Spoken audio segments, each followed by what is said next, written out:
Imagine your first sleepover, but instead of pizza and video games, you get one scratchy blanket, a hard floor, and drill sergeants watching your every move, waiting for you to mess up. Welcome, friends, to another story from Charlie's Bedtime Stories. Tonight, we're traveling back over 2,000 years to ancient Greece, where being a child meant something very different from what it means today. We're following young Leonidas, a 7-year-old Spartan boy about to experience the most legendary, ridiculous, and uncomfortable sleepover in human history. His first night at the Agoge, Sparta's infamous warrior school, is about to teach him that confidence and reality are two very different things. 7-year-old Leonidas stands in the doorway of his family home, flexing his tiny muscles and puffing out his chest like a small, overconfident bird. His mother kneels beside him, trying one last time to prepare him for what's coming. She tells him about the minimal food, barely enough to keep a mouse happy. She warns him about the instructors who show no mercy, even to children. She mentions the brutal tests, the cold nights, the endless training that starts before dawn and ends long after sunset. But Leonidas just grins and waves her concerns away like they're nothing more than annoying flies. He was born ready, he insists. He's going to be the greatest Spartan warrior who ever lived. In his mind, the Agoge will be like an extended camping trip with friends, probably with some fun sword practice and stories around campfires. His mother smiles knowingly, the way mothers do when they understand that some lessons can only be learned through experience. She kisses his forehead and whispers a quiet prayer to the gods, because she knows exactly what's waiting for her confident little warrior. The walk to the Agoge training grounds feels both too long and too short at the same time. Leonidas arrives with his head held high, ready to impress everyone with his natural warrior abilities. Then, he sees the other boys. The older ones look like giants, their bodies already showing muscles and scars that tell stories of years of training. Their faces are stern, their eyes hard, watching the new arrivals like wolves studying prey. Leonidas's confidence begins to crack like a poorly made clay pot. The instructors stand in a line, arms crossed, their expressions suggesting they've already decided every new boy is a disappointment. Then comes the welcome feast, and Leonidas's heart sinks faster than a stone in deep water. Black broth, they call it. A thick, dark liquid that smells like regret and tastes like punishment. Beside it sits stale barley bread, so hard it could probably be used as a weapon. This is not the hero's banquet young Leonidas imagined. In the span of 5 minutes, he questions every confident declaration he made to his mother, every boast about being born ready. He looks around at the other new recruits and sees his own doubt reflected in their faces. Welcome to Sparta, kid. Kid. After the disappointing meal, the instructors announced the first task. Each boy must build his own sleeping shelter using reeds, branches, and rope. Simple enough, right? Leonidas approaches the pile of materials with renewed determination. This is his chance to prove himself, to show everyone he belongs here. He grabs armfuls of reeds and starts constructing what he imagines will be the most impressive shelter ever built by a 7-year-old. He weaves reeds together with elaborate patterns, ties knots that look complicated and therefore must be good. But somewhere in his enthusiastic construction, he accidentally ties his own tunic to one of the support poles. He doesn't notice until he tries to step back to admire his work and nearly strangles himself. He stumbles forward, grabbing the structure for support, which turns out to be a terrible decision. The whole thing leans dramatically to one side, creating a lopsided triangle that looks less like a shelter and more like a geometry mistake. An older boy walking past snickers quietly. Another shakes his head. Leonidas tries to fix it, pulling on different parts, adjusting poles, raying ropes, but each attempt makes it worse. Finally, with one gentle touch, the entire structure collapses into a sad pile of reeds and broken dreams. An instructor stops, looks down at the wreckage, then at Leonidas, then back at the wreckage. He says nothing, which somehow feels worse than any criticism. He just shakes his head slowly and walks away, leaving Leonidas standing in the ruins of his ambition. As evening approaches, Leonidas's stomach rumbles loudly, reminding him that one small portion of black broth and hard bread doesn't go very far for a growing boy. Then he remembers something his mother mentioned. Spartans are expected to steal food to supplement their meager rations. It's part of the training, teaching, cunning, and resourcefulness. The catch: if you get caught, you're punished not for stealing, but for being bad at it. This is Leonidas's chance to redeem himself after the shelter disaster. He spots it across the training ground. An unguarded wooden bowl filled with beautiful, glistening olives. His target. In his mind, dramatic music begins to play. He crouches low, moving from shadow to shadow, like he imagines a legendary thief would move. He rolls unnecessarily behind a water barrel. He does an exaggerated tiptoe walk that makes more noise than normal walking. He even tries to move in sync with the wind, which doesn't really make sense but feels very tactical in his head. Other boys watch with barely contained amusement as this tiny recruit performs what might be the least stealthy approach in the history of stealing. Leonidas reaches the bowl, his hand extended, victory within grasp. Then a voice behind him, calm and patient, asks what exactly he thinks he's doing. Leonidas freezes, his hand hovering over the olives like a statue. He turns slowly to see an elder instructor standing there, arms crossed, one eyebrow raised. The punishment is swift, 20 push-ups for getting caught. As Leonidas struggles through them, his arms shaking, the instructor actually seems slightly impressed by his boldness, if not his execution. Lesson learned, sort of. Finally, mercifully, bedtime arrives.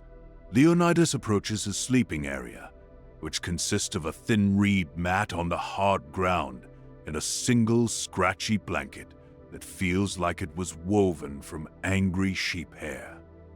This is it, his bed for the foreseeable future. He lies down and immediately every bone in his body protests. The ground is harder than he thought ground could be. The mat provides roughly the same amount of cushioning as a sheet of papyrus.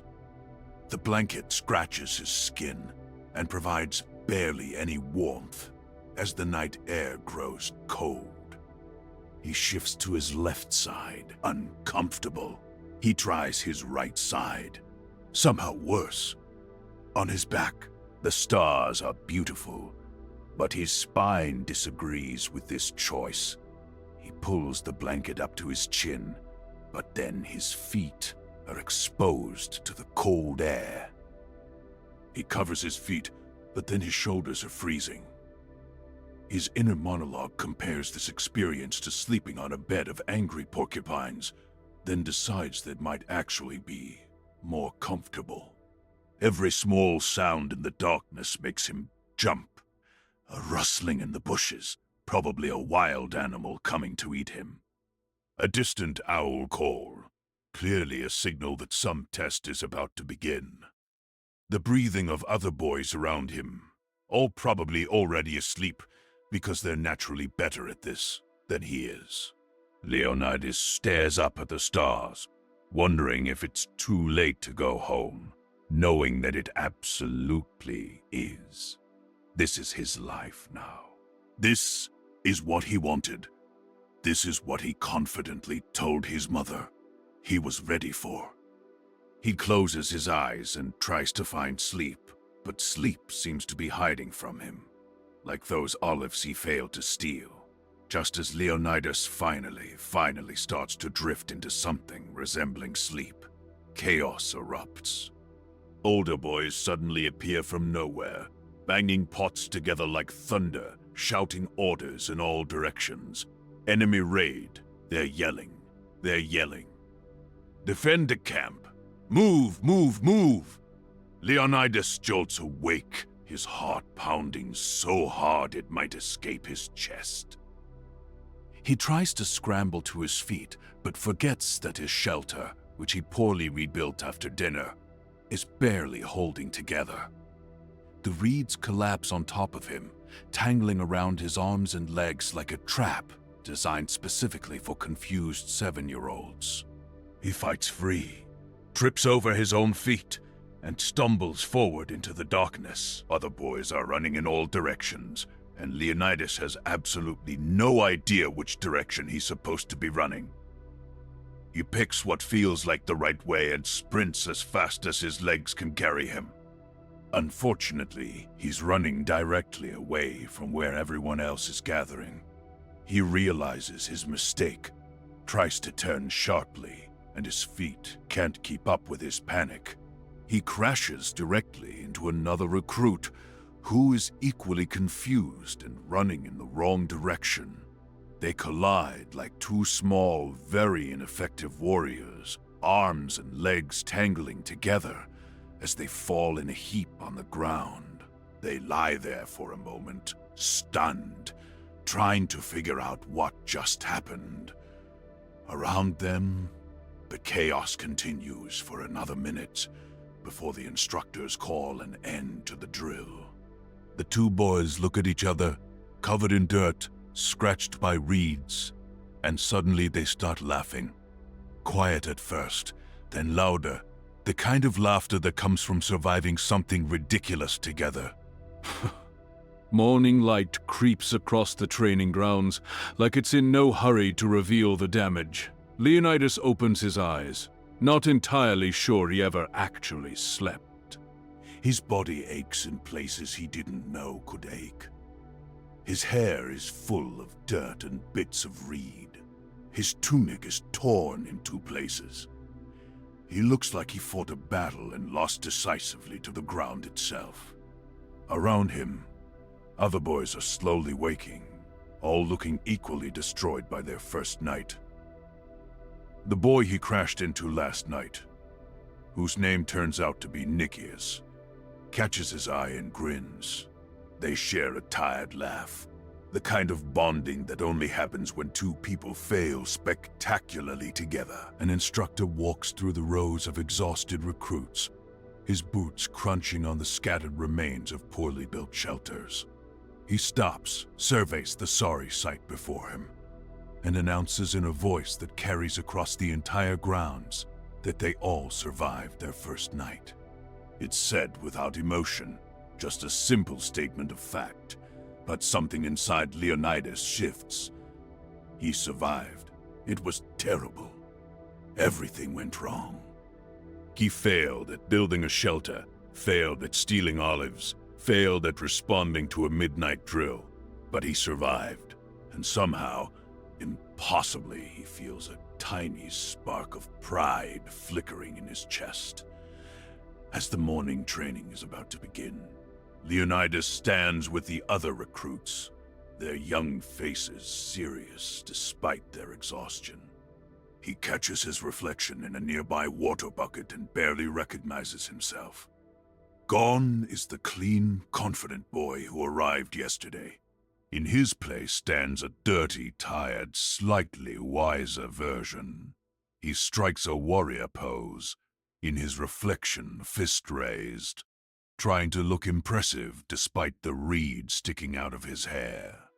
His inner monologue admits that last night was absolutely terrible. The sleeping arrangement was uncomfortable beyond belief. The food was disappointing. The midnight chaos was terrifying. His shelter-building skills were clearly not as natural as he assumed. His stealth abilities need significant work. But here's the thing. He almost enjoyed having a story to tell. He has scars now. Small ones from the reeds and the fall. But they're his. He has a friend in Nikias, bonded through shared disaster. He has experience that yesterday's Leonidas didn't have. An instructor barks an order, and the boys snap to attention.